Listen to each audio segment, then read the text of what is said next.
The BP disaster is one of the most visible consequences of our dangerous addiction to oil.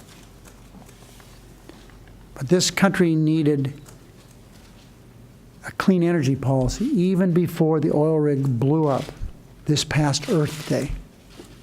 We need this policy, of course, for our environment and for our national security. But clean energy is not only about reducing pollution and reducing our reliance on foreign oil.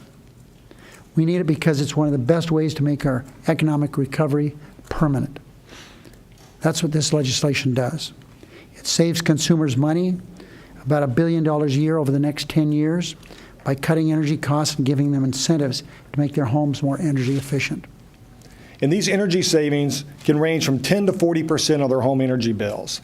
This can be the equivalent of a $500 stimulus check being mailed to participating homeowners every year for the life of the term they own the house.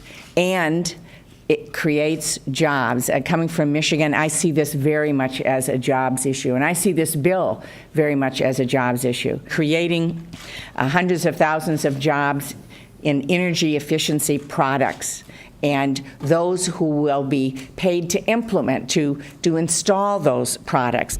It creates jobs for the contractors, but then multiplies this by helping retailers who serve both the trade and serve do-it-yourselfers. It helps the small businesses, and it helps manufacturers of home improvement products. And these products are made here in the USA.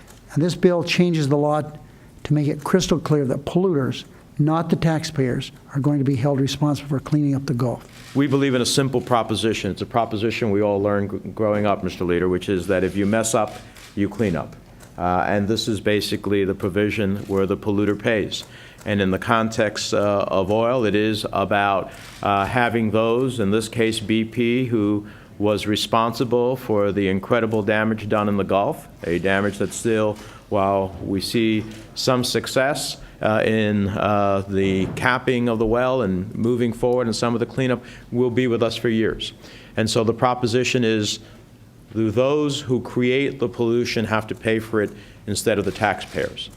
And for those who are damaged, will they have the ability to recover?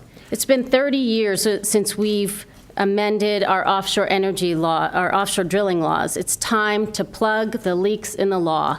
The Senate Clean Energy Jobs and Oil Accountability Act does exactly that by making a number of significant reforms to our energy laws.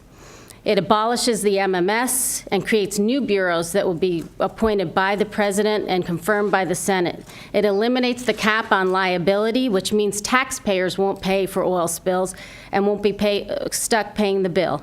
It improves safety and oversight. It creates citizens advisory councils to make sure there are citizens looking over the shoulder of industry and the government, to make sure that complacency does not set in. And it creates a Gulf restoration and long-term research program to monitor and restore the Gulf. And lastly, on the nat gas provisions, what we do, again working with Senator Hatch, is to ultimately create an opportunity to incentivize the biggest fleets in our nation to move to natural gas, for which the United States has an overabundance. It's a cleaner burning fuel. It ultimately is created here in America, creating opportunities for new engines and conversions of fleets to be done here in America to fuel American jobs, to fuel American prosperity, to fuel American energy, and do it in such a way that ultimately cleans up our environment. So this is about our environment, it's about creating jobs, it's about economic opportunity, and it's all about making it here in America. There are many ways to end our addiction to oil. This bill is one of them. This bill is not our first choice, but it's our first step. This is an important step forward, and I hope that our Republican colleagues will decide to join us and vote yes. These are provisions that have been introduced in a bipartisan way, and there is absolutely no reason, in my judgment, that we should not have bipartisan support to move forward and take this next step.